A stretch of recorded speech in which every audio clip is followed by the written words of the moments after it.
ওইটা তো ওয়াজের দ্বারা হয় নাই, ওইটা ক্ষমতার দ্বারা হয়েছে। আজই যদি সংসদে বিল পাস হয়ে যায়, মৃত্যুর আগ পর্যন্ত বোরকা পরবে না যারা, আগামীকাল ফজরে বোরকা পরে ঘুরবে তারা। কোরআনের কথা বলতে গিয়ে মরণ যদি হয়, কোরআনের কথা বলতে গিয়ে মাগো মরণ যদি হয়, তোমার চোখে যেন জল ঝরে না। কোরআনের ময়দানে মরণ যদি হয় মাগো, তোমার চোখে যেন জল ঝরে না। কিয়ামতে পরিচয় দেবে তুমি আল্লাহ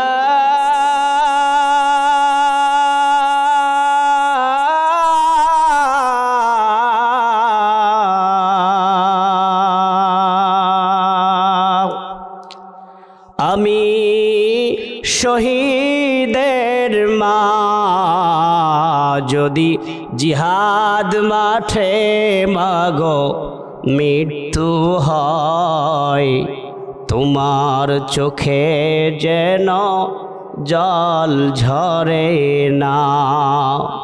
কিয়ামতে পরিচয় দেবে তুমি আল্লাহ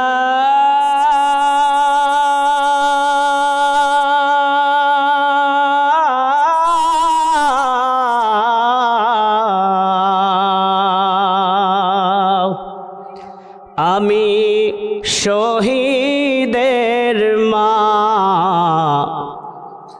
যদি কোরআনের কথা বলতে গিয়ে মৃত্যু হয়, তোমার চোখে যেন জল ঝরে না। আল্লাহ কবুল করুন বলে আল্লাহুম্মা আমিন। এমন একটা কিতাব আমার আল্লাহ তাআলা উপহার দিয়েছেন, যেই কিতাবের ভিতরে কোনো সন্দেহ নাই, যেই কিতাবের ভিতরে সন্দেহ নাই, সেই গাইডলাইন আমরা মানতে রাজি আছি না নাই? এ বন্ধু, কোরআনুল কারীম থেকে তেলাওয়াত হবে, আয়াতের ব্যাখ্যা অনুযায়ী যাবে, তবে মনোযোগ দিয়ে বসতে হবে। মনোযোগ দিয়ে যদি শ্রবণ করতে পারেন, এটাই হতে পারে আমার জীবনের শেষ মাহফিল। এ বন্ধু, এটাই হতে পারে আপনার আমার জীবনের শেষ মোনাজাত, এটাই হতে পারে আপনার আমার জীবনের শেষ ফরিয়াদ। অতএব আপনি আসুন, আপনি একটু মনোযোগটা আমার দিকে লাগান। আল্লাহ তাবারক ওয়া তাআলার কোরআনুল কারীম থেকে আয়াত বাই আয়াত তেলাওয়াত হবে, ধারাবাহিক আলোচনা হবে। আলোচনার বিষয়বস্তু আল্লাহ তাবারক ওয়া তাআলার কালামুল্লাহ শরীফ, কোরআনের ইলম অর্জন করা কেন দরকার, কোরআনের ইলম অর্জন করার দরকার আছে না নাই? মাদ্রাসায় ছাত্র কেন দিবেন, কোরআনের ইলম কেন অর্জন করবেন, কোরআনের ইলম অর্জন করলে লাভ কি, এই বিষয়ে আল্লাহ তাবারক ওয়া তাআলার অসংখ্য অগণিত আয়াত দিয়ে বান্দাকে সতর্ক করেছেন, বান্দাকে হুঁশিয়ার দিয়েছেন। আল্লাহ তাবারক ওয়া তাআলা যতবার বান্দাকে সতর্ক করতে চেয়েছেন, বান্দা যদি সতর্ক না হয়, আল্লাহ তাবারক ওয়া তাআলা ওই কথাটাকে ওয়াও দ্বারা কসম দিয়েছেন। ওয়াও দ্বারা কসম দিয়ে ওই কথার গুরুত্ব বারংবার আল্লাহ তাবারক ওয়া তাআলা বাড়িয়েছেন। এই যে আপনারা সময় নষ্ট করতেছেন, এখনো এদিক সেদিক ঘোরাফেরা করতেছেন, এই সময় নষ্ট করা যাবে না, কারণ আল্লাহ তাবারক ওয়া তাআলা এই সময়ের ব্যাপারে অত্যন্ত গুরুত্ব দিয়েছেন। রব্বে করিম বলেন ওয়াল আস, সময়ের কসম। আল্লাহু আকবার বলেন ওয়াল আস, সময়ের কসম। আল্লাহ তাবারক ওয়া তাআলা সময়ের কসম কেন কাটলেন? কারণ এই সময়ের সাথে মানুষের জীবনের একটা অদ্ভুত মিল রয়েছে। এ বন্ধু, আজকে সময় আছে, হায়াত আছে বিধায় আমি কথা বলতেছি। আমি বক্তা, আপনারা শ্রোতা। এই মুহূর্তে আমার রুহটা চলে যাবে, দেহটা শূন্যই পড়ে রবে, তখন আর বলবে না দ্বিতীয় আলোচক, বলবে না হাফেজ মোত্তালিব, বলবে লাশটা নামাও, লাশটা দাফন করো, লাশটা কাফন করো। এই বন্ধু এই সময়ে নষ্ট করা যাবে না। আসুন আমরা এই সময়কে গুরুত্ব দিয়ে আল্লাহ তাবারক ওয়া তাআলার কালামুল্লাহ শরীফ থেকে কিছু শুনতে চাই। আপনারা রাজি আছেন না নাই? আমিও কিছু বলতে চাই, যদি আপনাদের মনোযোগ পাই। মনোযোগ আছে তো ইনশাআল্লাহ? বন্ধু একটু মনোযোগ দিয়ে বসেন। আল্লাহ তাবারক ওয়া তাআলার একজন প্রিয় খলিফা, আল্লাহ তাবারক ওয়া তাআলার বান্দা, রাহমাতাল লিল আলামিনের কাছের সাহাবী হযরত ওমর ফারুক রাদিয়াল্লাহু তাআলা আনহু আল্লাহ তাবারক ওয়া তাআলার কিভাবে ইবাদত করতেন দেখেন। কারণ আল্লাহ তাবারক ওয়া তাআলা বলে, বান্দা ওয়ামা খালাকাতুল জিন্না ওয়াল ইনসা ইল্লা লিয়াবুদুন।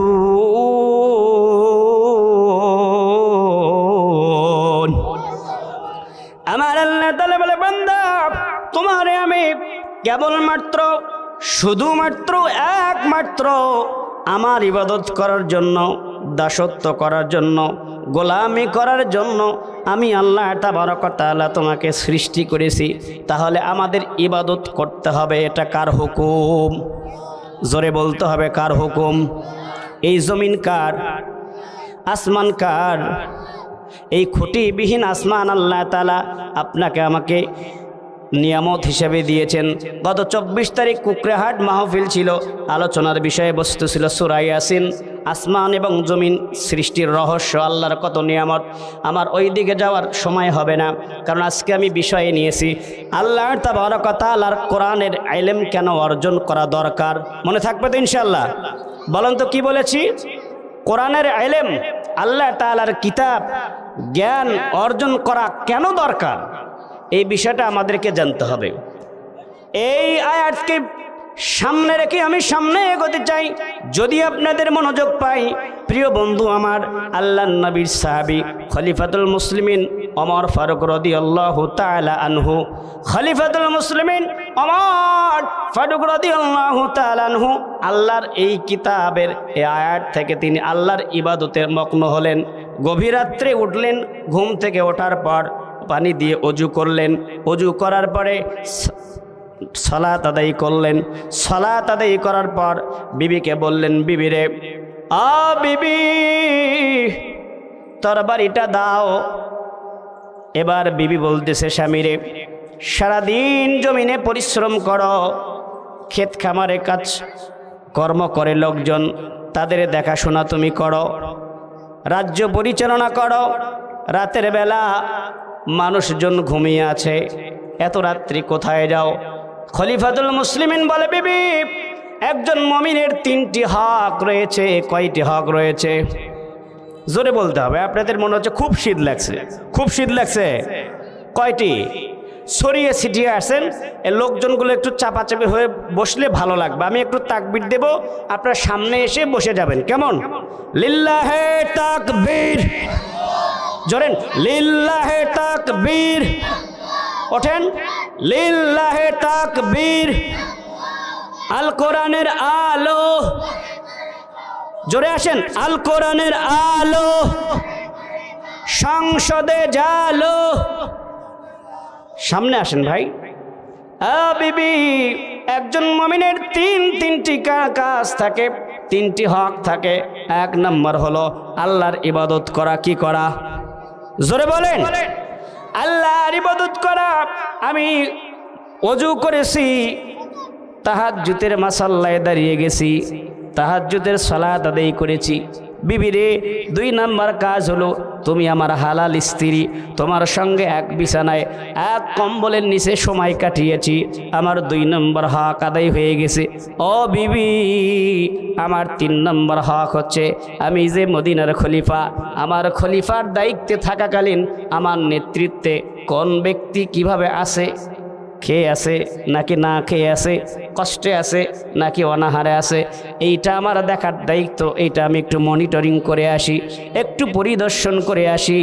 এবার তরবারিটা নিলেন, গুটি গুটি পায়ে হাঁটতে লাগলেন। এগোইতে এগোইতে একটা আওয়াজ কানের চলে আসলো।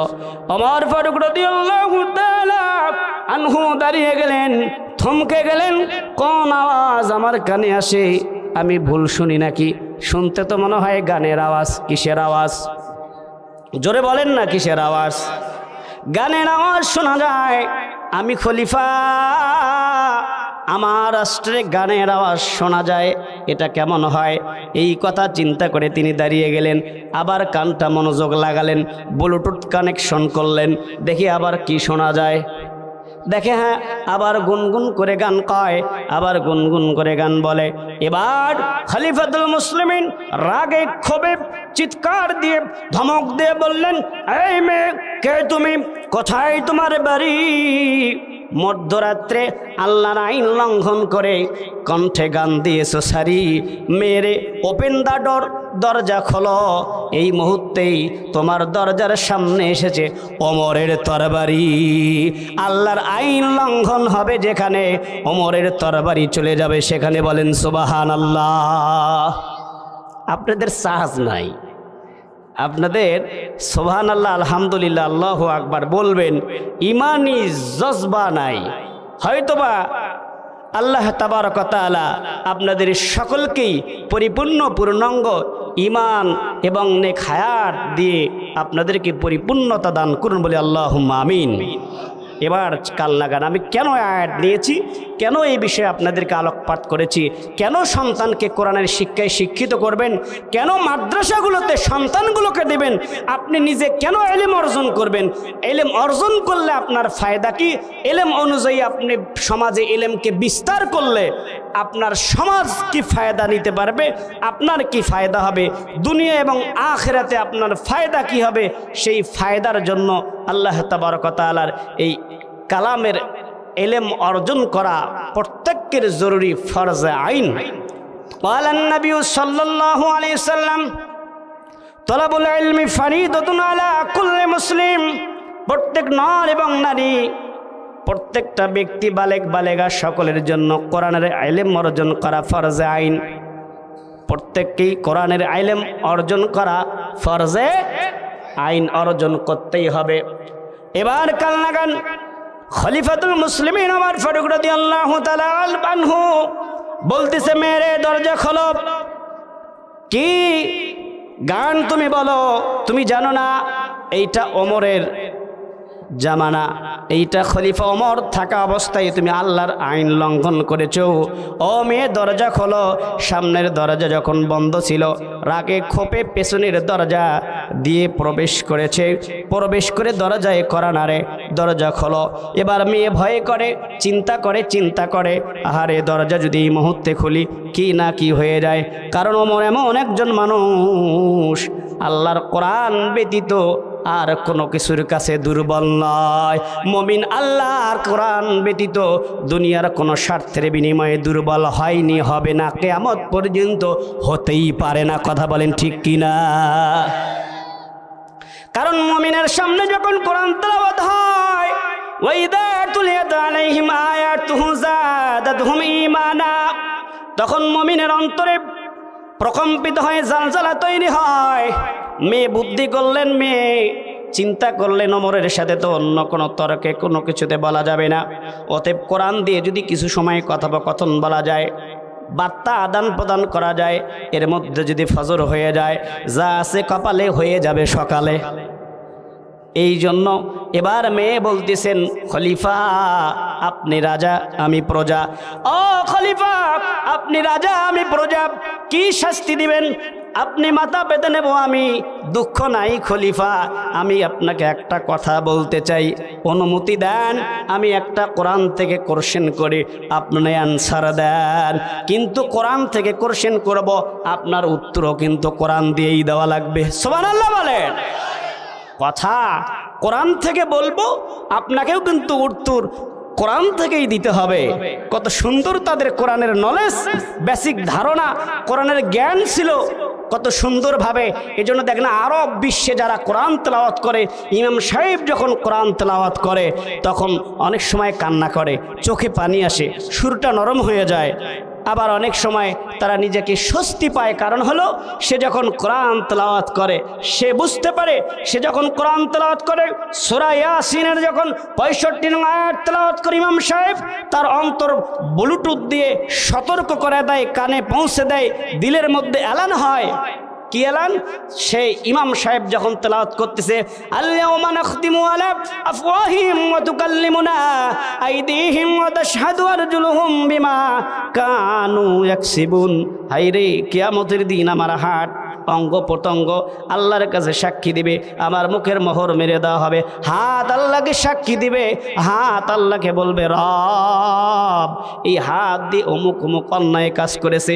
পা আল্লাহর কাছে সাক্ষী দেবে, রব্বে কারিম এই পা দিয়ে অন্যের জমির সারওয়ালা পানি, কীটনাশকওয়ালা পানি পাড়া দিয়ে ব্লুটুথ দিয়ে নিজের জমিনে পার করে নিয়েছে। কথা বলেন ঠিক কিনা?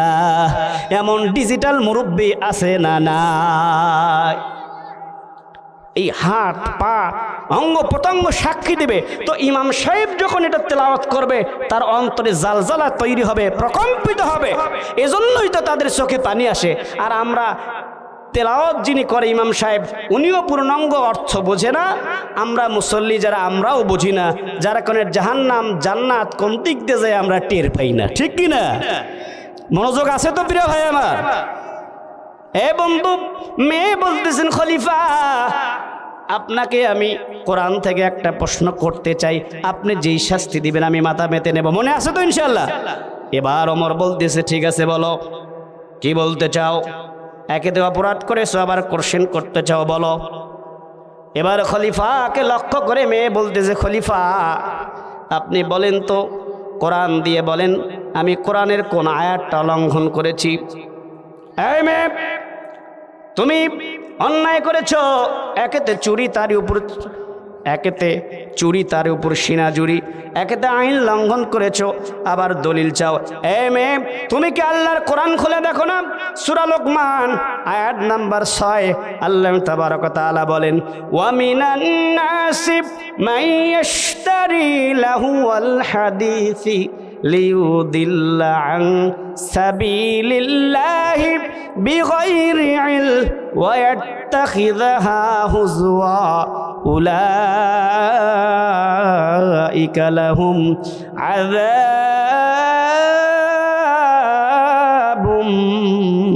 মুহিন।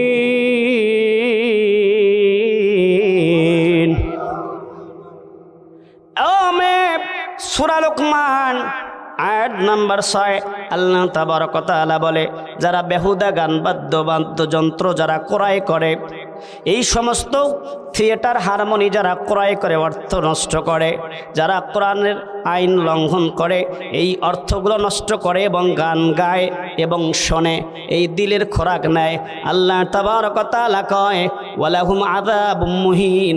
আমি আল্লাহ তাবারক ওয়া তাআলা তাদের জন্য প্রিয়দায়ক শাস্তি, কষ্টদায়ক শাস্তি, আযাবের ব্যবস্থা করেছি। শুধু চোখ বন্ধ করে দেখো, তোমার প্রতিটি জাররা জাররা পরিমাণ নেক আমলের হিসাবও আমি আল্লাহ তাআলা দেব। তোমার প্রতিটি গুনার কাজের হিসাবও আমার কাঠগড়ায় দাঁড়িয়ে জাররা জাররা পরিমাণ হিসাব দিয়ে তোমাকে পার হতে হবে, ঠিক কিনা বলেন? আল্লাহ তাবারক ওয়া তাআলা বলেন ফামান ইয়ামাল মিসকালা যাররাতিন খায়রান ইয়ারাহ ওয়া মান ইয়ামাল মিসকালা যাররাতিন শাররান ইয়ারাহ। আল্লাহ তাবারক ওয়া তাআলা বলে বান্দা তুমি যদি ভালো কাজ করো, যারা পরিমাণ নেক কাজ করো, ওইটাও আমি দিতে কার্পণতা করব না। আর যদি বিন্দু মাত্র অন্যায় কাজ করো, ভুল কাজ করো, আমার আইন লঙ্ঘন করো, বিন্দু পরিমাণ যদি হয় ওইটাকেও আমি ছাড়ব না। আমার কাঠগড়ায় দাঁড়িয়ে হিসাব দিয়ে এরপরে তোমাকে জান্নাতের ফয়সালা হলে জান্নাতে, জাহান্নামের ফয়সালা হলে জাহান্নামে, কিন্তু যাররা পরিমাণ ছাড় তুমি পাবা না। আল্লাহ তাবারক ওয়া তাআলার এই কোরআনের আয়াত থেকে আল্লাহর বান্দা খলিফাতুল মুসলিমিন ওমর ফারুক রাদিয়াল্লাহু তাআলা আনহু দলিল দিলেন, মেরে তুমি এই আয়াত লঙ্ঘন করেছো, এখন তুমি দরজা খোলো, তোমার শাস্তি হবে। ওমরের কাঠগড়ায় দাঁড়িয়ে তোমাকে জবাব দিতে হবে, তোমার শাস্তি হবে। এবার মেয়ে বলতেছে খলিফা আপনি তো আপনার রায় শোনালেন, এই রায়ের বিপক্ষে আমারও তো কিছু কথা আছে। আপনি যদি আরেকটা বার অনুমতি দেন, আমি আর একটা কথা আপনাকে বলতে চাই। আপনি রাজা, আমি প্রজা, আপনি আমায় দিবেন সাজা, কিন্তু কোনো দুঃখ নাই। খলিফা, আমি একটা মাত্র আরেকটি কথা বলতে চাই। খলিফা বলতেছেন, তোমার আমার আগেই সন্দেহ হয়েছিল, তুমি একটা কথা বলতে বলতে তুমি অনেক সময় নষ্ট করতেছ, কোনো কথা হবে না। তুমি যদি দরজা খোলো তো ভালো, না হলে আমার সৈন্য নিয়ে এসে তোমাকে নিয়ে যাব। বলতেছে, খলিফা স্যাক্রিফাইস করেন প্লিজ, একটা করছেন, ঠিক আছে করো। ও খলিফা, আপনি বলেন তো আল্লাহর কিতাব থেকে আমি কয়টি আইন লঙ্ঘন করেছি? খলিফা বলেন, আপনি একটি আইন লঙ্ঘন করেছেন। ও খলিফা, আমি একটি আইন লঙ্ঘন করে যদি আপনার কাঠগড়ায় আমার শাস্তি হয়, খলিফা আপনি এই মুহূর্তে তিনটি কোরআনের আয়াত লঙ্ঘন করেছেন। একটা আয়াত লঙ্ঘন করলে যদি আমার শাস্তি হয়, বলেন তো আপনার 3টা আয়াত আপনি লঙ্ঘন করেছেন, এই মুহূর্তে আপনার কি শাস্তি হবে বলেন? এই কথা শুনলে কি ওমরের শরীর ঠিক থাকার কথা? এই মেয়ে, তুমি জানো আমি ওমরকে কোরআনুল কারীম তিলাওয়াত করার অপরাধে আমি আমার বোন জামাতাকে মারতে মারতে রক্তাক্ত করেছি, তবুও ক্ষোভ মেটে নাই। চলে গেছি রাহমাতাল লিল আলামিনের কাছে, কারণ ওইখানেই ছিল হেড অফিস আর এইগুলো ছিল শাখা অফিস, ঠিক কিনা? এখনো আমরা ওনাকে ভালোবেসে মহব্বত করে ওনার সুন্নত মোবারক দাড়ি টুপি ঢিলে ঢালা পোশাক পরি, ওটা হেড অফিস, আমরা শাখা। ওনাকে অনুকরণ করি, কারণ উনি আমাদের জন্য উসওয়াতুন হাসানা, ঠিক কিনা?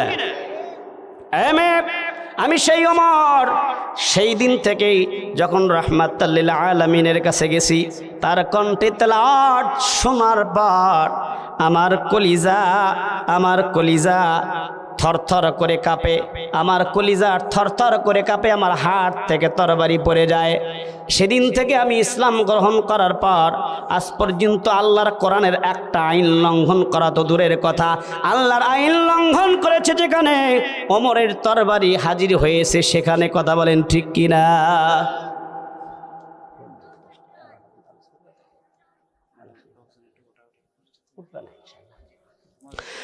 খলিফা, আপনি আল্লাহর 3টি আইন লঙ্ঘন করেছেন। আমি যদি আল্লাহর কোরআন থেকে দলিল দেই তাহলে কি আপনি বিশ্বাস করবেন?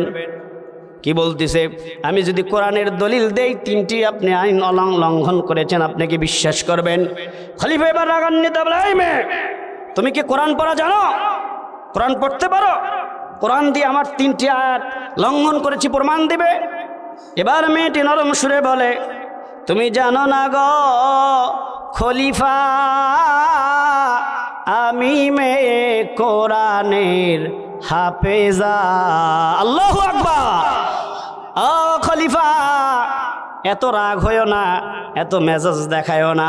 তুমি কিন্তু এমন কিছু না, তুমি আল্লাহর নবীর সাহাবী। তুমি যেই কোরআন থেকে কথা বলো, ওই কোরআনটা আমার সিনায় আল্লাহ তাবারক ওয়া তাআলা আমার মেমোরি কার্ডে 30টি পারা মুখস্থ করার, ঠোঁটস্থ করার, কণ্ঠস্থ করে আল্লাহ তাবারক ওয়া তাআলার প্রতিটি আয়াতের অর্থ আল্লাহ তাবারক ওয়া তাআলা আমাকে হেফজ করার তৌফিক দিয়েছেন, বলি আলহামদুলিল্লাহ। রাজা প্রজা কথা হয় কোরআন দিয়ে, কি দিয়ে ভাই? রাজা প্রজা কথা হচ্ছে, বার্তা আদান প্রদান হচ্ছে কি দিয়ে? জোরে বলেন কি দিয়ে? এই বাদামালা ভাই, কাঁচা বাদাম নাকি পাকা বাদাম? যে বাদামি হন ওখানে বসেন। জীবনে অনেক কামাই করছেন, সারা জীবনের কামাই নিয়ে গেছে জামাই, অতএব আর ওঠাউঠির দরকার নাই, বসেন। ও খলিফা, আমি আপনাকে কোরআন থেকে প্রমাণ দিচ্ছি, কোরআন থেকে দলিল দিচ্ছি, আপনি মিলায়া নেন।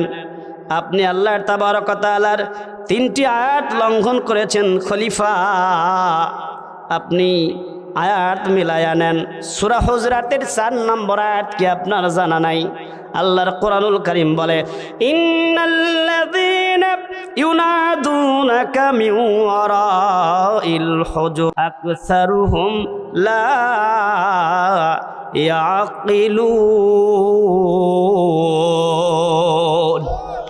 ও খলিফা, আল্লাহ তাবারক ওয়া তাআলা সূরা হুজরাতের 4 নম্বর আয়াতে বলে, ও পৃথিবীর মানুষ, তোমরা যদি কারো গৃহে প্রবেশ করো, কারো গৃহে যদি প্রবেশ করো, তাহলে সামনের দরজা দিয়ে প্রবেশ করবে। খলিফা, আমি জানতে চাই আপনি যখন আমার গৃহে প্রবেশ করেছেন সামনের দরজা দিয়ে প্রবেশ করেছেন নাকি পিছনের দরজা দিয়ে প্রবেশ করেছেন? এবার খলিফা বলে, মেরে সামনের দরজা বন্ধ ছিল, কোরআন আর আইন লঙ্ঘন করার কারণে রাগকে কন্ট্রোল করতে পারি নাই, এই জন্য আমি পেছনের দরজা দিয়ে তোমাকে কোরআন করেছি দরজা খোলার জন্য। মেয়ে, তাতে কি হয়েছে?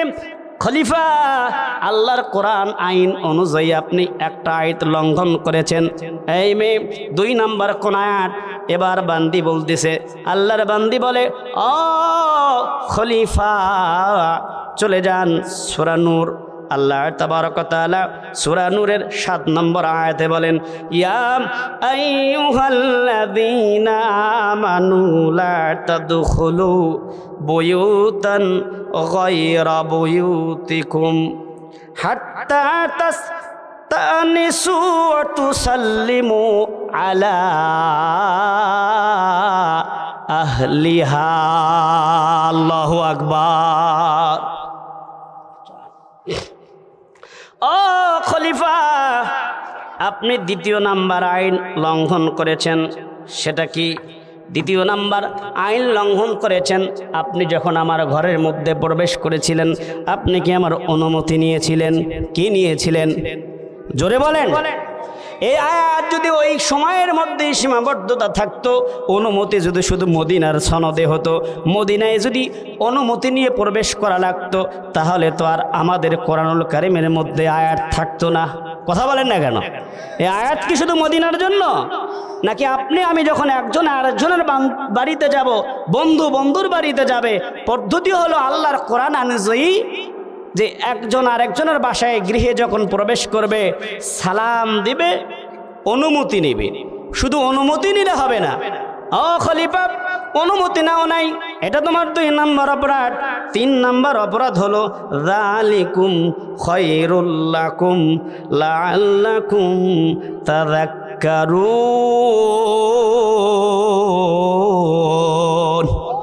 আপনি আমাকে সালামও দেন নাই, অনুমতিও নেন নাই, এই 2 অপরাধ।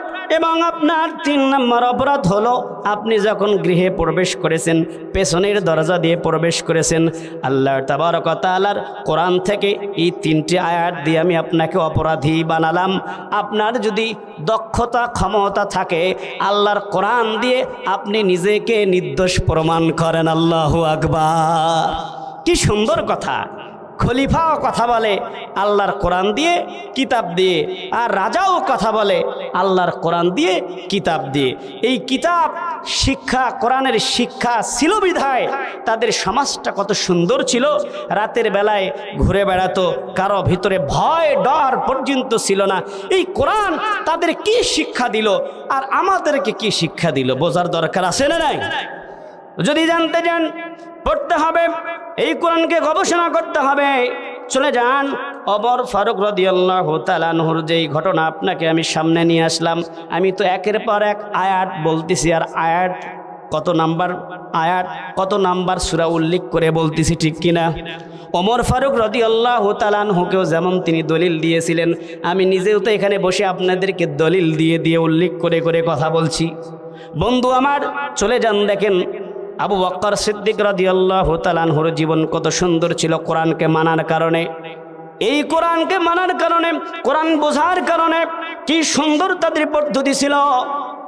আবু বকর সিদ্দিক রাদিয়াল্লাহু তাআলা আনহু রাসূল আকরাম সাল্লাল্লাহু আলাইহি সাল্লামের ইন্তিকালের পর খলিফার দায়িত্ব যখন গ্রহণ করলেন, একদিন শহরের সালাত আদায় করলেন, গিয়ে বাসায় গেলেন।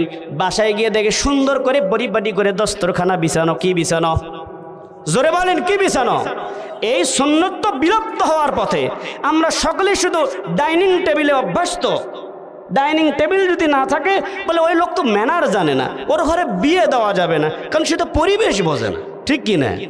অথচ আল্লাহর নবীর পদ্ধতি হচ্ছে দস্তরখানা বিছিয়ে খানা খেতে হবে, খাদ্য পড়ে গেলে আপনাকে আবার উঠায় নিয়ে খেতে হবে, কারণ এই খাদ্য শুরু থেকে শেষ পর্যন্ত তৈরি করতে আল্লাহ তাবারক ওয়া তাআলার অসংখ্য অগণিত নিয়ামত দেওয়ার পর এই খাদ্য আল্লাহ তাবারক ওয়া তাআলা তৈরি করেছে, সেটা আপনি এমনি এমনি নষ্ট করবেন, এটা তো হতে পারে না, ঠিক কি না? একটা চারা ধানের বীজ আপনি জমিনের মধ্যে রোপণ করেন, এই সময় তো এখন চলতেছে, ওই একটা চারা থেকে হাইব্রিডের বীজ থেকে একটা ধান থেকে একটা দাঁড়া হয়, ওই একটা দাঁড়ার ভিতরে কমপক্ষে 20টা শীষ হয়, এদিক সেদিক চলে যায়, ছোট ছোট টেকি বলে, ওইটার ভিতরে একটা ধানের ভিতরে আল্লাহ 100, 110, 90 পর্যন্ত ধানের দাঁড়া দেয়। এটা কার দাঁড়? এটা কার নিয়ামত? রোপণ করেছিলেন একটা, একে 100তে পরিণত করেছেন আল্লাহ। সে আল্লাহর খাদ্য প্রতিনিয়ত যারা এরকম নষ্ট করে, আল্লাহ সুবহানাহু ওয়া তাআলা শেষ বয়সী হলে ওর রিজিককে তুলে নেয়, ও বাসে কিন্তু খেতে পারে না, ঠিক কি না? আমাদের গ্রামের ভাষায় ছোটবেলায় একটা কথা বলছিল বন্ধু বান্ধবরা, বলে তুই বাঁচলেও লাস্টিং করবি না, বুঝছেন তো? কয় তুই বাঁচলেও লাস্টিং করবি না, মানে বাঁচবে, পড়ে থাকবে, ভালো মতো চলতে পারবে না। ও বাঁচে থাকবে কিন্তু 40 বছর বয়সে এমন ডায়াবেটিস হবে, ইনজেকশন ছাড়া খানা আর জুটবে না, ঠিক কি না? এটা আল্লাহর আইন লঙ্ঘন করা, আল্লাহর কোরআনের আইন লঙ্ঘন করা। কিভাবে? দালিল আল্লাহর কোরআন। আল্লাহ বলতেছেন লা ইন শাকারতুম লাযীদান্নাকুম ওয়া লা ইন কাফারতুম ইন্না আযাবি লাশাদীদ। আল্লাহু আকবার। আল্লাহ তাবারক ওয়া তাআলা বলে, বান্দা লা ইন শাকারতুম লাযীদান্নাকুম, আমি আল্লাহ নিয়ামতের মালিক, নিয়ামত তোমাকে দেব। নিয়ামত দেওয়ার পর তুমি যদি অবহেলা করো, অবমূল্যায়ন করো, তুমি যদি অমান্য করো, আমি আল্লাহ তাবারক ওয়া তাআলা ওই নিয়ামতকে আর বাড়ায়া দেব না, ওই নিয়ামতকে আমি ছিনায় নেব। বলেন নাউজুবিল্লাহ। শুধু নিয়ামত ছিনিয়ে নেই ক্ষান্ত হব না, তুমি নিয়ামতের শুকরিয়া আদা করলে আমি বাড়াবো, তুমি শুকরিয়া আদা না করলে আমি কমাবো। শুধু এখানেই ক্ষান্ত হব না, ইন্না আযাবি লাশাদীদ, এবং তোমাকে কঠিন আযাবে গ্রেফতার করব। বলেন নাউজুবিল্লাহ। তাহলে বন্ধু, যারা খাদ্য ইতিপূর্বে ফেলে দিয়েছেন, তুলে খান নাই, আজ থেকে তুলে খাবেন কারা কারা? দুহাত তোলেন তারা তারা, লিল্লাহে তাকবীর। আল্লাহর এই নিয়ামত আপনার আমার বানানোর তৌফিক আছে? হাত তোলেন, হাত তোলেন, বলেন আজ থেকে ইনশাআল্লাহ প্রতিটি খানা আল্লাহর নিয়ামত হিসাবে খাবো, নষ্ট করব না হাত নামান। বন্ধু আমার খারাপ লাগতেছে, কোরআন ছাড়া তো আমি একটা কথাও বলতেছি না, যেগুলো বোঝার মতো সহজ এটা বলতেছি, একটু মনোযোগ দেন, আপনি বুঝতে পারবেন।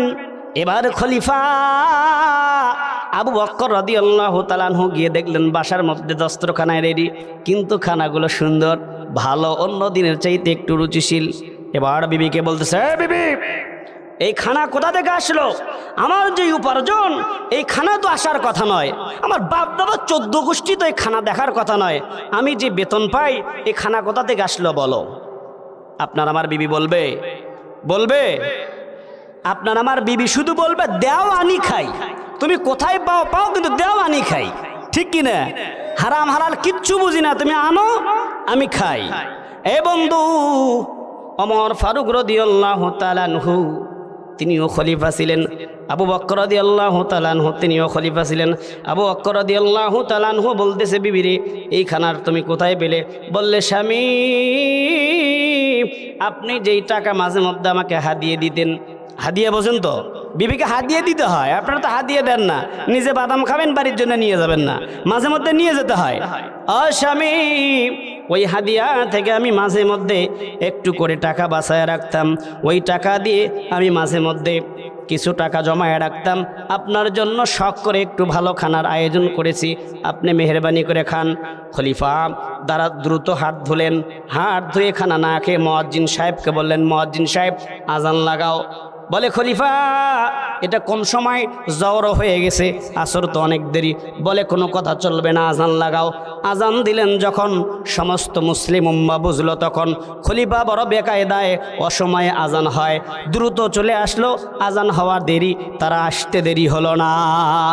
তারা বুঝতো অসময়ে যখন আজান হয় তার মানে কোথাও যুদ্ধই যেতে হবে, কোথাও বিপদগ্রস্ত হয়েছে, সকলেই অ্যাক্টিভ, দ্রুত আসলেন। বলেন, খলিফা কি বলতে চান? বলো আমার সাহাবীরা, সহধর্মী ভাই এবং বন্ধুরা, শোনো, আমি রাহমাতাল লিল আলামিনের ওই সময়ের দোস্ত, বাল্যকালের দোস্ত, হিজরত করে মদিনায় যখন গেলেন কাউকে নেন নাই, কিন্তু আমাকে রসুল ছাড়ে নাই, ঠিক কি না? আমাকে ছাড়ে নাই। আমি চাই আল্লাহর নবী জনাব রাসূলুল্লাহ সাল্লাল্লাহু আলাইহি সাল্লামের কবরের পাশে আমার কবরটা হতে। তোমরা কি চাও না বেঁচে থাকতেও আমি রসুলের আদর্শকে অনুসরণ করি, বেঁচে থাকতেও আমি রসুলের সফর সঙ্গে ছিলাম, একসঙ্গে ছিলাম, মৃত্যুর পরও একসঙ্গে থাকতে চাই? তোমরা রাজি আছো না নাই? বলে আমরা রাজি আছি। বলে তাহলে কাজ করো, তাড়াতাড়ি আমার বেতন কমাও। যেভাবে আমার বউ বাচ্চা বিলাসিতা শুরু করেছে, আমার বউ বাচ্চা বিলাসিতার কারণে আমার আল্লাহকে ভুলে যাবে। এই বিলাসিতাকে প্রাধান্য দিলে আমার আল্লাহর নৈকট্য অর্জন করা যাবে না। বলেন আল্লাহু আকবার। কত সুন্দর! এই কোরআন তাদের কি শিক্ষা দিয়েছেন, এই কোরআন তাদের কি শিক্ষা দিল, আর আমাদেরকে কি শিক্ষা দিল? তাকায় দেখেন, খলিফা ওমর রাদিয়াল্লাহু তাআলা আনহু, ইনস্ট্যান্ট রানিং প্রাইম মিনিস্টার, প্রধানমন্ত্রী খলিফা, ছেলে একদিন এসে বলতেছে, পিতা আমি আর মাদ্রাসায় যাব না। কোথায় যাব না? ওই যে কোরআন পড়তে যায় সকাল করে, এই প্রথা তো চলে গেছে, তাই না? আমার সন্তানেরা কোরআন পড়তে জানে না। রাতের গভীর রাত মোবাইল ফোন টিপতে টিপতে যখন রাত গভীর হয়ে ঘুমিয়ে যায়, ফজরে আজান কোন দিক দিয়ে যায় ওরা বলতেই পারে না, ঠিক কিনা? বন্ধু, নতুন নতুন অসুখ তো আর এমনি ব্লুটুথ দিয়ে পার হয়ে আসে নাই। আপনার আমার চলাফেরার কারণে, সুন্নতকে অবমাননা করার কারণে, আল্লাহর বিধান আইনকে অলঙ্ঘন করার কারণে, অবমাননা করার জন্যই এই নতুন নতুন রোগগুলো আপনার আমার শরীরে বাধা দিয়েছে, ঠিক কিনা? আমার দাদুর বয়স 40, চশমা ছাড়া দেখে। এখন আমার 22 বছরে 25 বছর যুবক ভাইয়েরা চশমা ছাড়া দেখতে পায় না, কারণ মাছের অথেন্টিক স্বাদ আমার যুবক ভাইয়েরা পায় না। কারণ কি? ও 20 বছরে একদিনও নদীতে মাছ মারতে যায় না, স্বাদও পাবে কোথা থেকে, ঠিক কিনা বলেন? বন্ধু, আমার আলোচনা আমার সেদিক নয়। ওমর ফারুক রাদিয়াল্লাহু তাআলা আনহু বাসায় আসলেন, ছেলে বললেন, পিতা আমি আর কাল থেকে মাদ্রাসায় পড়তে যাব না। হাউ ডিয়ার ইউ, তোমার সাহস কি করে হয়? তুমি আমাকে বলো আমি পড়তে যাব না, কারণ কি? কারণ দর্শাও। এরকম বাবা ছেলেকে শাসন করতেন।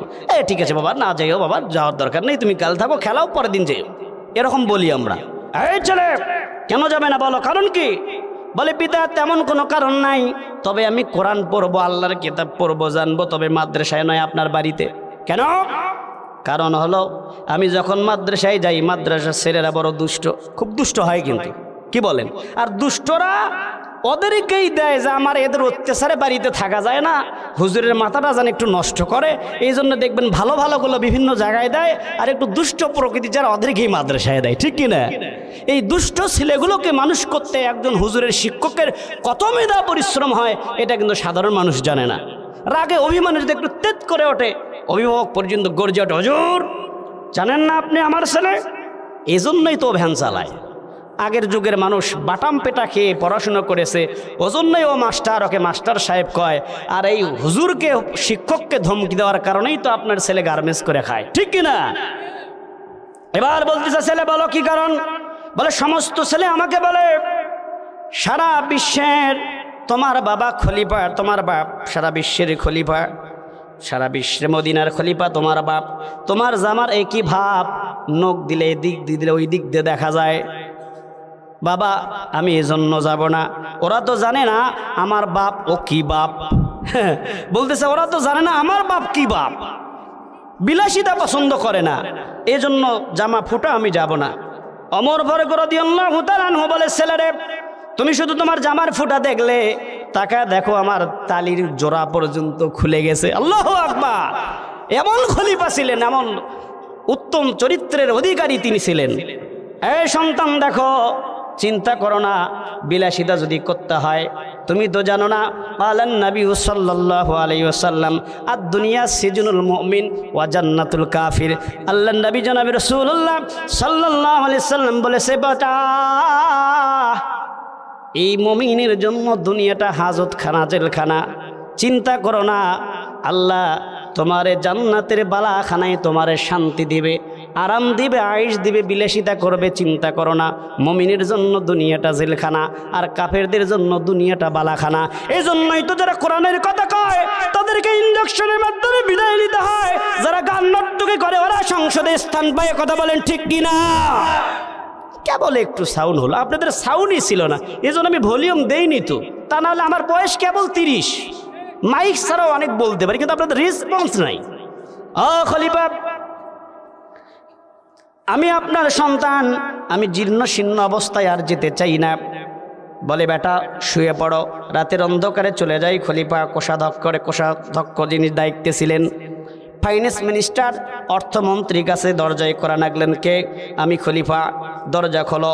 সালাম মতো বিনিময় হলো। কি হলো মনে আছে? ওই যে আটকে রাখছে ওইখানে কিন্তু যাই নাই, এটা বলেই ওখানে যাবো ইনশাল্লাহ। সালাম মতো বিনিময় হলো। খলিফা কি বলতে চান বলেন? আপনি রাজা, আমি আপনার মন্ত্রী, আপনি বলেন কি বলতে চান, হুকুম করেন, সাথে সাথে তামিল হয়ে যাবে। বলে আজকে মাসের কয় তারিখ? বলে আজকে মাসের 5 তারিখ। কয় তারিখ? মাসের 5 তারিখ। আরও আছে কয়দিন? বলে 25 দিন। এই মাসের হাদিয়াটা কি দেওয়া যায়? হ্যাঁ অবশ্যই দেওয়া যায়। আপনি হলেন রাষ্ট্রপ্রধান, আমি আপনার অধীনে আছি, মন্ত্রী, আপনি বলেন আমি দিতে রাজি, কিন্তু আপনি 2টি শর্ত, 2টি জিনিস লিখিত করে দেন। এরকম 2টি কাগজে আপনি 2টি কথা লিখে দেন। 1 নম্বর কথা হলো আপনি আগামী 25 দিন মারা যাবেন না, মালাকুল মউত আপনাকে জান কবজ করতে আসবে না। 1। 2 নাম্বার, যদি ইনকেস এসেই যায়, থাবা মেরে যদি আপনার রুহটা নিয়ে যায়, কিয়ামতের দিবসে আল্লাহ এবং জনগণ আপনাকে মাফ করবে। আপনি লিখিত দেন, অর্থ আমি দেব, আমার দিতে রাজি, অর্থ দিতে আমার কোনো কারপত নাই। আপনি লিখিত দিবেন না, 1 খানা পয়সা পাবেন না, কারণ মন্ত্রিত্ব কেড়ে নেবেন নেন। মন্ত্রিত্ব রক্ষা করা ইমানি ফরজ দায়িত্ব নয়, মন্ত্রিত্ব রক্ষা করা ফরজ নয়, ইমান রক্ষা করা ফরজ, ঠিক কিনা? এই কোরআন তাদের কি অর্থমন্ত্রী বানাইলেন, কি প্রাইম মিনিস্টার বানাইলেন। কোরআন মেনে তারা কত সুন্দরভাবে নীতি নৈতিকতা ইনসাফ কায়েম করেছে। আর আমরা কোরআন না মানার কারণে 1 টিপিতে 22 কোটি টাকা বিদেশে চলে গেছে, ঠিক কিনা? এ বন্ধু, এই জন্যই বলেছিলাম কোরআন শিক্ষা দরকার। কোরআন শিখলে আপনার কি উপকার হবে। এই কোরআন কি ধরনের অর্থমন্ত্রী বানায়, কি ধরনের প্রাইম মিনিস্টার বানায়, কি ধরনের প্রজা বানায়। ওই প্রজা, মেয়ের কথা মনে আছে? এটা বলেই আমি ফিনিশিংয়ে যাব। মেয়ে বলতেছে খলিফা 3টি আয়াত আপনি লঙ্ঘন করেছেন, আপনি দলিল দেন। দেখছেন, এই প্রজাও কথা বলে কোরআন দিয়ে, রাজাও কথা বলে কোরআন দিয়ে, অর্থমন্ত্রী কথা বলে, ফাইন্যান্স মিনিস্টার কথা বলে কোরআন দিয়ে, এডুকেশন মিনিস্টার কথা বলে কোরআন দিয়ে। আল্লাহু আকবার! কত সুন্দর রহমত বরকত তাদের উপর আসবে না, আপনার উপর আমার উপর আসবে। দিনের মধ্যে 96 বার 97টা মিথ্যা কথা বলি, তা আপনার উপর কি রহমত আসবে? এ বন্ধু, আল্লাহ তাবারক ওয়া তাআলার বান্দা খলিফা ওমর রাদিয়াল্লাহু তাআলা আনহু বলে, মেরে তোমার প্রশ্নের জবাব আমার আছে, চলে যাও সূরা হুজরাত, চলে যাও সূরা হাস, আয়াত নাম্বার 41। আমার আল্লাহ তাআলা বলেন, আল্লাযীনা ইম্মাক্কান্নাহুম ফিল আরদি আকামুস সালাত। আল্লাহু আকবার! এমন কায়দায় বলেন মনে হয় বাড়িতে গেলে চাচি পিটাবে। এত ভয় কেন ভাই? ভয় তো আমাকে লাগবে, কি বলেন? ক্যামেরা থেকে শুরু করে সবার অ্যাঙ্গেল আমার দিকে। ভয় আপনি কেন করেন? আল্লাহর এই জমিনে একবার দ্রোহ নিয়ে পৃথিবীতে এসেছি, যাবো একবার, এসেছি একা, যাবো একা। তবে মনের ভিতরে একটাই তামান্না থাকবে, কোরআনের কথা বলতে হবে, কোরআন নিয়ে কবরে যেতে হবে। কোরআন বিহীন আপনি কবরে যাবেন, আপনার 4 আনার মূল্য হবে দন্ত নয় করে না, নুন যাব না, এনে না, ঠিক কিনা বলেন? খলিফা আপনি উত্তর দেন। এবার খলিফা উত্তর দিচ্ছে, আল্লাযীনা ইম্মাক্কান্নাহুম ফিল আরদি আকামুস সালাত ওয়া আতাউয যাকাত ওয়া আমারু বিল মারুফি ওয়া নাহাউ আনিল মুনকার ওয়ালিল্লাহি আকিবাতুল উমুর। আল্লাহ তাবারক ওয়া তাআলা যাদেরকে দুনিয়াতে খলিফার দায়িত্ব দিয়েছে, মুসলিম রাষ্ট্রে যাদের খলিফার দায়িত্ব দিয়েছে, তাদের 4টি কাজ। আল্লাযীনা ফিল আরদি আকামুস সালাত, 1 নম্বর কাজ হলো সালাত আদায় করা, সালাত কায়েম করা, সালাতের বিল পাস করা। ওয়া আতাউয যাকাত, যাকাত অর্থ প্রচলিত করা।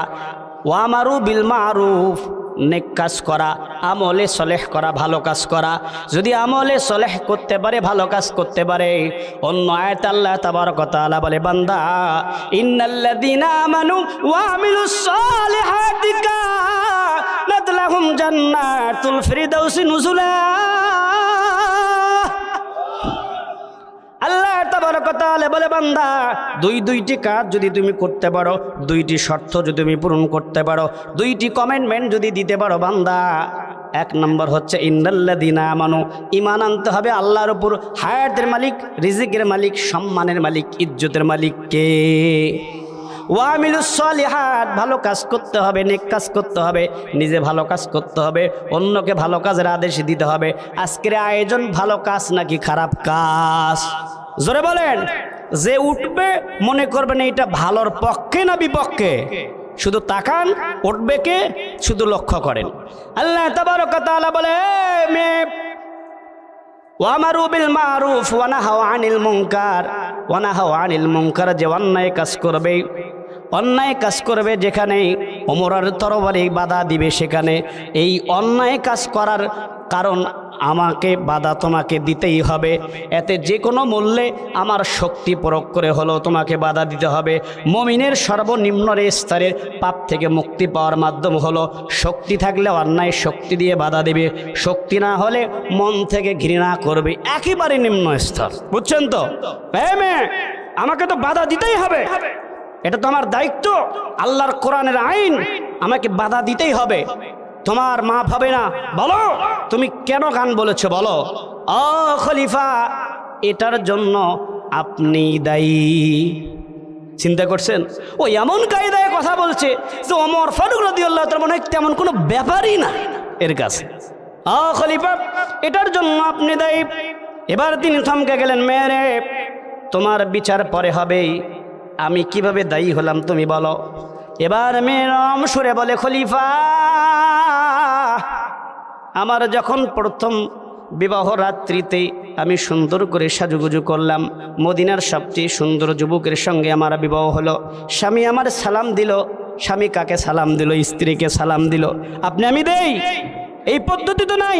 হাই হাই বাই বাই টাই টাই, এই জন্য সংসারে শান্তি দ্বন্দ্ব করে না, হাস্যই নাই, ঠিক কিনা? স্বামী আমাকে সালাম দিল, আমি আহলান সাহলান বলে তাকে সুস্বাগতম জানালাম, তাকে আসার জন্য আহ্বান করলাম। স্বামী আমার আসলেন, এক পা মাটিতে আর এক পা আমার বাসর ঘরের খাটের দিবে দেবে অবস্থা। এই সময় কোরআন আনলেন এবং আল্লাহর কোরআন দিয়ে তাকে ডাকলেন, আতিউল্লাহ ওয়া আতিউর রাসূল উলিল আমরি মিনকুম। সাহাবীরাও কোরআন দিয়ে কথা বলে, সাহাবীরাও কোরআন দিয়ে কথা বলে, আতিউল্লাহ ওয়া আতিউর রাসূল উলিল আমরি মিনকুম। হ্যাঁ, আল্লাহর নবীর সাহাবী এই মুহূর্তে খবর এসেছে আমিরুল মুমিনিন তোমাকে ডাকতেছে, তোমাকে যুদ্ধের ময়দানে সেনাপতি করে পাঠিয়ে দিবে। এবার বিবি বলতেছে, স্বামীরে একটা বার তোমার মুখটা দেখতে চাই, যদি জিহাদ থেকে তুমি ফিরে না আসো, কিয়ামতের দিন যেন তোমাকে চিনতে পাই। জোরে বলা যাবে কি আল্লাহু আকবার। স্বামী একটা বার তোমাকে শুধু দেখতে চাই। স্বামী বলতেছে, বিবি রে, যদি বেঁচে থাকি তাহলে তো দেখা হবে, যদি বেঁচে না থাকি শহীদ হয়ে যাই, আল্লাহ তোমার সাথে সেদিন দেখা করিয়ে দিবে। তুমি ভুলে গেলেও আমার আল্লাহ ভুলবে না, ঠিক কিনা? এমন বদির আল্লাহর ইবাদত আমি করি না। বিবি চিন্তা করো না, আমি বেঁচে থাকলেও তোমার সাথে দেখা হবে, বাঁচলে শহীদ, বাঁচলে গাজী, মরলে শহীদ, চিন্তার কোনো কারণ নাই বিবি, দেখা হবে, আল্লাহ তোমাকে দেখা করিয়ে দিবে। সালাম দিয়ে চলে গেলেন। আমার 3 মাস পার হয়ে গেল, আমি শুনলাম আমার স্বামী আজকে যুদ্ধ শেষ করে চলে আসবেন। আমি আবার সাজুগুজু করলাম, আবার আমার ঝরে যাওয়া ফুলগুলোকে, তাজা ফুলগুলো ঝরে গেছে, শুকনা ফুলগুলোকে আবার বাসর ঘর সাজালাম। আমি বসে থাকলাম, আবার কিছুক্ষণ পর শুনতে পেলাম ওইখান থেকে আপনি খলিফা, আপনি সেখান থেকে আবার আরেকটি যুদ্ধ পাঠিয়েছেন। আবার আমি 3 মাস অপেক্ষা করলাম, আবার শুনলাম আমার স্বামী আসবে, আবার সেরে গুছে বসে আসি, কিন্তু আমার দিন প্রহর গুনতে গুনতে আমার ফুল শুকিয়ে যায়, আমার যৌবনের অবস্থান আস্তে আস্তে আস্তে আস্তে ক্রমান্বয়ে বাড়তেই থাকে, কিন্তু আমার স্বামী আসে না। আবার আমি শুনলাম দ্বিতীয়বার আপনি নাকি সেই জিহাদ থেকে আরেকটি জিহাদে পাঠিয়ে দিয়েছেন। আজকে আবার আমি শুনতেছি আমার স্বামী নাকি আসবে, তার জন্যই অপেক্ষা করতেছি, সাজুগুজু করে বসে আছি। আমি তার জন্য তাকে আবেদন জানাবো, তাকে আসলে কিভাবে অভ্যন্তর জানাবো, এটা আমি প্র্যাকটিস করতেছি। ও খলিফা, গুনাহের জন্য এই গান গাওয়া আমার উদ্দেশ্য নয়, বলেন আল্লাহু আকবার। তাহলে বোঝা গেল স্বামীকে খুশি করতে গিয়ে সাজুগুজু থেকে শুরু করে স্বামী স্ত্রীর আদান প্রদান যা হবে ওটার ভেতরে বরকত দিয়েছেন কে? কিন্তু আপনার আমার বিবি কি করে? সোনো পাউডার মাখে, আপনার আমার টাকা দিয়ে, আর এগুলো দেখে মজা মারে ভ্যানালারা, ঠিক কিনা? বন্ধু আমার, এবার ওমর ফারুক রাদিয়াল্লাহু তাআলা আনহু ভাবলেন, আমি তো জুলুম করেছি, অন্যায় করেছি, ইনসাফ কায়েম করি নাই, অতএব এই মুহূর্তে আমাকে দরকার। ও মেয়ে, চিন্তা করো না, আমি এই মুহূর্তে চিঠি লিখতেছি, তোমার স্বামী চলে আসবে, আমাকে তুমি ক্ষমা করে দাও। আল্লাহর কাঠগড়ায় আমাকে তুমি অপরাধীর কাতারে দাঁড় করিও না। তার ভেতরে নমনীয়তা চলে আসছে। আমি আলোচনা শেষের দিকে চলে যাচ্ছি, যেভাবে আমাকে কমেন্টমেন্ট করা হয়েছিল ওভাবেই শেষ করছি। শুনুন, একটু মনোযোগ দেন। বলতেছে, মেয়েরে চিন্তা করো না, আমি আজকেই চিঠি ইস্যু করে দিচ্ছি, চলে যাবে, তোমার স্বামী আসবে, তোমার স্বামীকে অনির্দিষ্টকালের জন্য ছুটি দেওয়া হলো, যতদিন তোমার ভালো লাগে স্বামীর সাথে সংসার করো, স্বামীর সাথে সময় কাটাও, আর আল্লাহর ইবাদত করো। এমন রাজা প্রজার দেশে আল্লাহর রহমত আসবে কি আসবে না? আপনাদের যেই সাউন্ড তাতে মনে হচ্ছে আসতেও পারে, নাও আসতে পারে। আপনারা কনফিউজড কি? আপনারা কনফিউজড, আসতেও পারে নাও আসতে পারে, আপনারা কনফিউজড হয়ে গেছেন। শোনেন, আল্লাহ তাবারক ওয়া তাআলার এই কিতাবের কথা কেন বললাম? বাংলাদেশে একটা জরিপ হয়েছে, শতকরা 95 জন মানুষ কোরআন পড়া জানে না। কতজন? শতকরা 95 জন মানুষ কোরআন পড়া জানে না। 5% জানে, 3% ভুল পড়ে, সহি হয় না। 2% সহি হয়, 1% শুধু সূরা পড়ে, আয়াত পড়ে, মুখস্থ করে, অর্থ জানে না। আরেকজন পড়ে, ও কিছুটা জানে, পুরোপুরি বলতে গেলে ওর মালাই ভাঙ্গিয়ে হুইল চেয়ারে বসে দেয়। যাই হোক, ওদিকে আমি যাব না। বিষয়বস্তু হলো, তাহলে এই কোরআন আমাদের কেন মানা দরকার? এই কোরআন কেন শিক্ষা দরকার? এই কোরআন জানার কারণে ওমর ফারুক রাদিয়াল্লাহু তাআলা আনহু হলেন শ্রেষ্ঠ পিতা। এই কোরআন মানার কারণে আবু বকর সিদ্দিক রাদিয়াল্লাহু তাআলা আনহু হলেন বড় খলিফা। আল্লাহ সুবহানাহু ওয়া তাআলার মৃত্যুর পরে নয়, মৃত্যুর আগেই তাদেরকে জান্নাত দিবেন, বলেন সুবহানাল্লাহ। তাহলে এই কোরআনকে ভালোবাসার দরকার আছে না নাই? ভালোবাসবেন তো ইনশাআল্লাহ? কারা কারা ভালোবাসবেন দুহাত তোলেন তারা তারা। লিল্লাহি তাকবীর, লিল্লাহি তাকবীর। আল কোরআনের আলো ঘরে ঘরে জ্বালো। এত আলো ঘরে জ্বালালে তো ঘর পুরে সারকার হবে, থাকবেন কোথায়? যেখানে জ্বালালে একেবারে সমাধান হবে ওইখানে জ্বালানো দরকার, বুঝছেন তো ইনশাআল্লাহ? সংসদে জ্বালো। গতবার রাজশাহীতে আমি আলোচনা শেষ করেছি, এটা শেষ করে আপনাকে নিয়ে যাচ্ছি, যে জন্য আপনাকে উদ্দেশ্য করে কোরআনের মজেজা, কোরআনের বিষয়ে বুঝাতে চাইলাম। রাজশাহী প্রোগ্রাম ছিল, রাজশাহী তানোর উপজেলা। এলাকার লোকজনগুলো আমায় খুব সুন্দর আলেম প্রিয় মানুষ। আলোচনার শুরুতে বললেন, হুজুর আপনি দূরে থেকে এসছেন, সুদূর গাইবান্ধা, আপনি আলোচনা করেন কোরআন হাদিস থেকে, আপনাকে কোনো কালেকশন করা লাগবে না, দূরে থেকে আসছেন মেহমান মানুষ, সুদীর্ঘ সময় আপনি আলোচনা করেন। আলোচনা করে শেষ করে নামিয়ে গেলাম, হাতের মধ্যে মোটা সালাম। যদিও আলহামদুলিল্লাহ সুম্মা আলহামদুলিল্লাহ, আল্লাহ তাবারক ওয়া তাআলার অশেষ মেহেরবানিতে দেশের বিভিন্ন জায়গায় কথা বলা হলেও একটি টাকাও কন্ট্যাক্ট করে কোনো দিন নেই নেওয়ার প্রয়োজন মনে করি নাই, ইনশাআল্লাহ। কারণ এই কণ্ঠের মালিক যিনি, এই কোরআনের মালিক যিনি, আমার রব, তিনি আমাকে নাপাক এক ফোঁটা পানি থেকে আমাকে সৃষ্টি করেছেন। আমার অস্তিত্বই ছিল না, সেই অস্তিত্ব বিলীন হওয়া মানুষকে এই সিয়ারে আপনাদেরকে ছাত্র হওয়ার যোগ্য নাই। আমার পেছনে বিজ্ঞ বিজ্ঞ আলেম, সে আল্লাহ তাবারক ওয়া তাআলা এই নিয়ামতকে আমি অস্বীকার করতে পারি? আমি নিজেই কোরআনে আয়াত তেলাওয়াত করেছি, লাইন শাকারতুম লাযীদান্নাকুম, ঠিক কি না? এ বন্ধু, ওদিকে যাব না। বললেন, হুজুর আলোচনা শেষ করলেন। আলোচনা শেষ করার পর সালাম দিলেন, বললেন ভাই 25 আছে। আমি বললাম আলহামদুলিল্লাহ। বুকের সাথে টান দিলাম, কয় ভাই মন খারাপ আছে নাকি? বুকের সাথে টান দিয়ে চাপ দিয়ে বললাম, আর সন্দেহ আছে নাকি? মিষ্টি হেসে দিয়ে বললেন, না কোনো সন্দেহ নাই, আগামীবার আপনাকে চাই, দাওয়াত নেন আগামী 15ই ফেব্রুয়ারি। বললাম আলহামদুলিল্লাহ, দাওয়াত নিলাম। একটু পরে একজন বলল, হুজুর অনেক ওয়াজ করলেন গাইবান্ধা থেকে, আপনি আসছেন দ্বিতীয় বক্তা, গোলাম রব্বানী প্রধান বক্তা, আপনিও আলোচনা করছেন, রাব্বানী ভাই আলোচনা করবে, কিন্তু এত আলোচনা করে কি হবে, মেয়েরা তো পর্দা করে না। অথচ দেখছি আমরা ইরশাদের সময় এক সময় শুধু উনি বলেছেই, আর যেই যেই জায়গায় দেখা যাবে ফাঁকা, ওই ওই জায়গায় আলকাতরার চাকা লেগে দেওয়া হবে। আমি বললাম, ভাই ওইটা তো ওয়াজ করে হয় নাই, ওইটা হয়েছে ক্ষমতার দ্বারা, ঠিক কিনা? ওইটা তো ওয়াজের দ্বারা হয় নাই, ওইটা ক্ষমতার দ্বারা হয়েছে। আজই যদি সংসদে বিল পাস হয়ে যায়, মৃত্যুর আগ পর্যন্ত বোরকা পরবে না যারা, আগামীকাল ফজরে বোরকা পরে ঘুরবে তারা। বন্ধু আমার, এজন্য শুধু মুখে বললে হবে না, কোরআনকে ভালোবাসি, কোরআনকে আমরা চাই। আপনারা কি চান এই কোরআনকে ভালোবাসেন? এই কোরআন আমার সন্তানগুলো শিখুক, আপনারা চান? এই কোরআন বুঝুক, আপনারা চান? সহি শুদ্ধভাবে কোরআন পড়তে পারলে আমার সোনার সন্তানগুলো কত সুন্দর নিজের জীবনকে গড়বে। এই কোরআন যদি আজকে সকলেই বুঝতো, এই কোরআনের শাসন যদি আজকে থাকতো, তা লিল্লাহে তাকবীর, লিল্লাহে তাকবীর। আল কোরআনের আলো সংসদে জালো, লিল্লাহে তাকবীর। প্রধান বক্তার আগমন, মাহফিলের পক্ষ থেকে লিল্লাহে তাকবীর। এই কোরআনের সংসদে যদি এই কোরআনের আইন থাকতো, ৯৬ ভাগ মুসলমানের দেশে বোরকা পরা মুসলিম বোনদেরকে হিন্দুর ইস্কনের মতো দালালের বাচ্চারা দর্শন করার সাহস পেয়েছিল, কথা বলে ঠিক কিনা? আজকে যদি ওমরের মতো দাড়ি আমাদের আছে, টুপি আমাদের আছে, দীপ্ত ইমান যদি থাকতো, তাহলে কি হতো? এদের কল্লা থাকতো না, ঠিক কিনা? বন্ধু আমার, আমি বলতেছি, আপনি কি কোরআনকে মন থেকে ভালোবাসেন? ওমরের মতো ভালোবাসেন? এতক্ষণ তো অনেকে হাত তুলছেন, আমি এত লোক চাই না, আমি মুষ্টিময় কয়টা চাই যারা অন্তর থেকে কোরআনকে ভালোবাসে। এমন কয়টি লোক চাই যারা এরকম লোক অন্তর থেকে কোরআনকে ভালোবাসেন। লিল্লাহে তাকবীর বলে আপনি আল্লাহু আকবার বলিয়ে দাঁড়িয়ে যাবেন, পাবেন তো ইনশাআল্লাহ। একজন বলেছিল, রক্ত যখন দিয়েছে আরও দেব, তবে নিজের শরীর থেকে নয়। তো ভালোবাসেন কোরআনকে জান এবং মাল দিয়ে। কি দিয়ে? জান এবং মাল দিয়ে। শুধু মুখে বলেন তেলতলায়া জান্নাতে যেতে চান, এটা তো সম্ভব নয়। কোরআনকে যারা ভালোবাসেন, আজকের কোরআনের শুরু থেকে শেষ পর্যন্ত কোরআনের প্রতিটি আয়াত অক্ষর উল্লেখ করে করে আপনাদের সামনে উপস্থাপনা হলো। প্রকৃত অর্থে যদি আপনি কোরআনকে ভালোবাসেন, বুকে ধারণ করেন, মুখের কথা আর অন্তরের কথা যদি এক হয়, মুখের কথা আর অন্তরের কথা এক নয় যারা, আল্লাহর ভাষায় মুনাফিক তারা, ঠিক কিনা?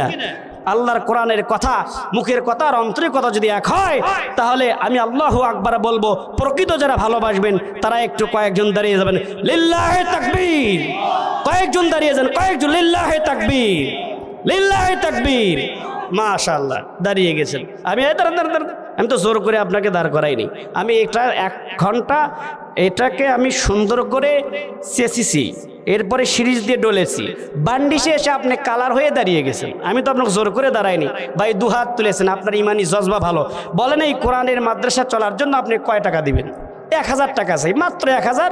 একটি পাড়ায় 1000 টাকা চাই আপনার কাছে। হ্যাঁ, 1000 টাকা। লিল্লাহে তাকবীর।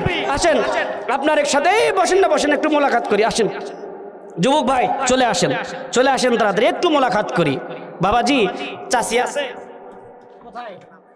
দেখতেছে, দেখতেছে? চাচি, আপনি যদি শোনেন, ভালো করে বোঝেন, চাচা একা একা জান্নাতে যায় আপনাকে রেখে। অতএব চাচিকে যদি নিয়ে যেতে চান, আর 500 টাকা দেন। লিল্লাহে তাকবীর।